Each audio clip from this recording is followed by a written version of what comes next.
Take a sunrise on the second to last sunrise of 2023. Looking east from Lookout Mountain, a beautiful start to the day that's going to end up being nice and warm and beautiful to just get outside and enjoy 2023 for what we have left of it. Chris Bianchi joining me, Mark Salinger. Anusha has the weekend off. And Chris, quite literally, if you want to do anything else in 2023, today's a good day to get outside and do it if you've been trying to save up anything for these last couple days. Yeah, if you want to go for a stroll, you want to maybe hiking, skiing, today's your day to do it. It's beautiful. Yeah. It's a closed rings day, right? It's one of those kinds of days. It's going to be a great day to be outside. Close the rings, yeah. Close the rings kind of Saturday ahead for us here across the Front Range. I know we dealt with all that cold, all that snow at the start of the week. It felt like it stayed cloudy for, 3-4 days, basically, between Sunday and Wednesday. But today we're making up for it with a mild, dry day ahead for us.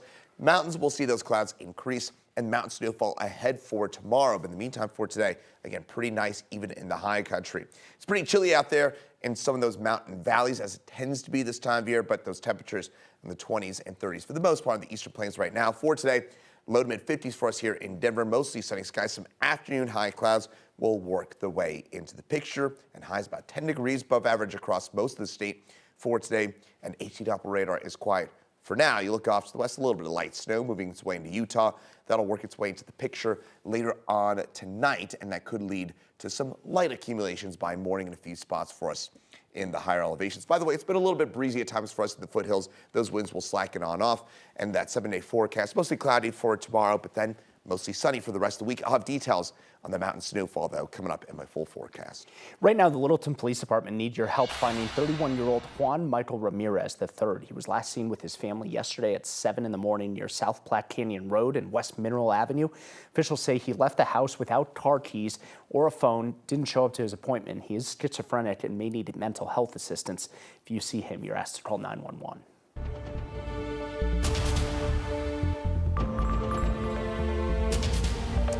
Today marks 2 years since the most destructive wildfire in Colorado history burned through Boulder County.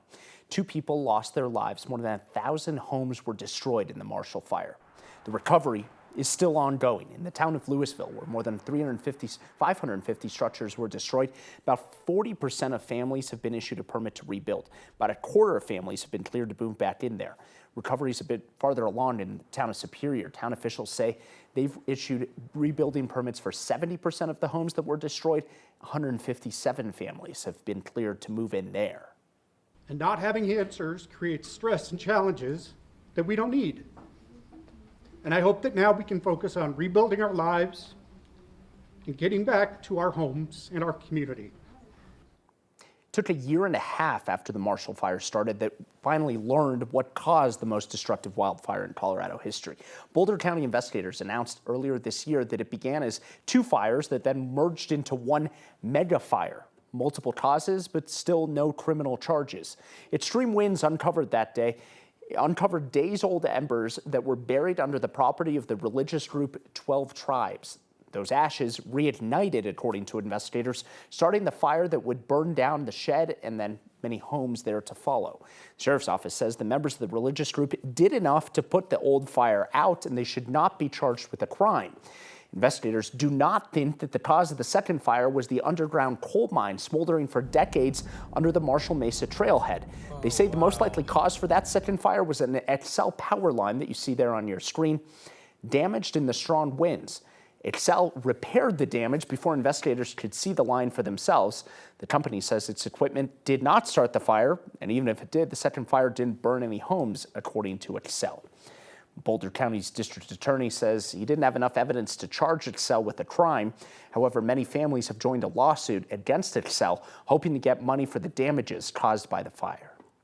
Well, this week we learned that a former child welfare caseworker in Larimer County was arrested. She's accused of falsifying documents and submitting bogus reimbursement requests while working for the Department of Human Services up in northern Colorado. 9 News reporter Rachel Krause has the details.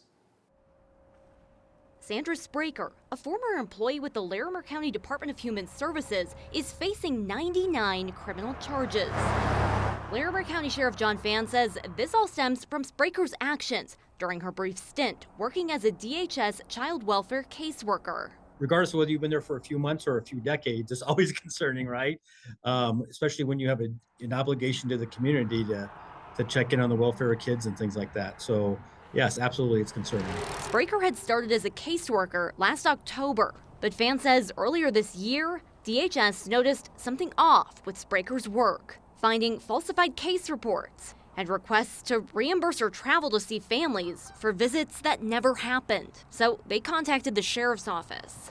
And as we began to look into that and talking with those families, and we've talked to all 10 of the families, come to find out she hadn't visited with them at the times and places where she said she did, or that she hadn't visited with them at all. There was one specific family that had no idea that she was their assigned DHS caseworker because she had never reached out to them.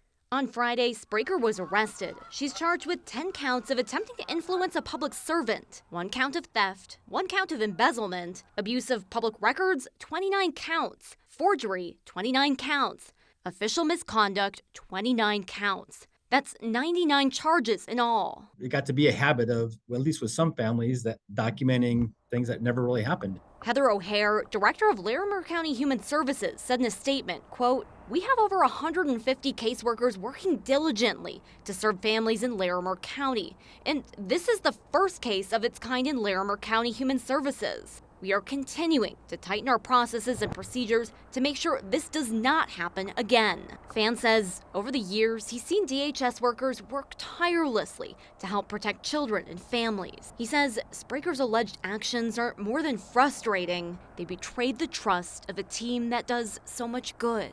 This is a tragic and unfortunate isolated incident amongst a bunch of professionals who have a passion for what they do.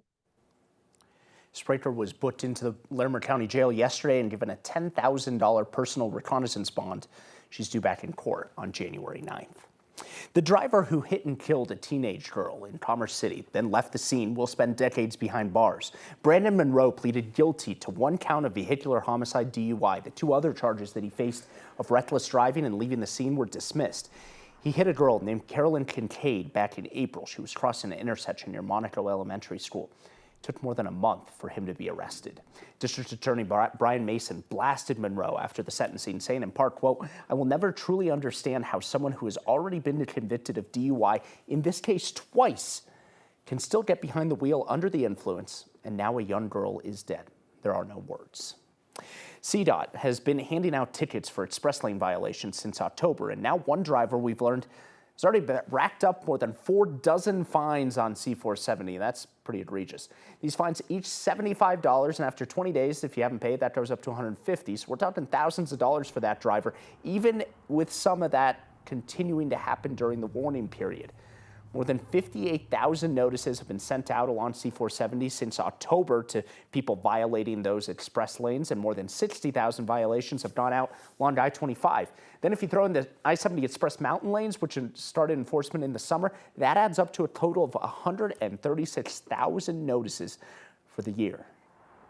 We gave you 1 warning, and hopefully that was enough. Clearly not in some cases.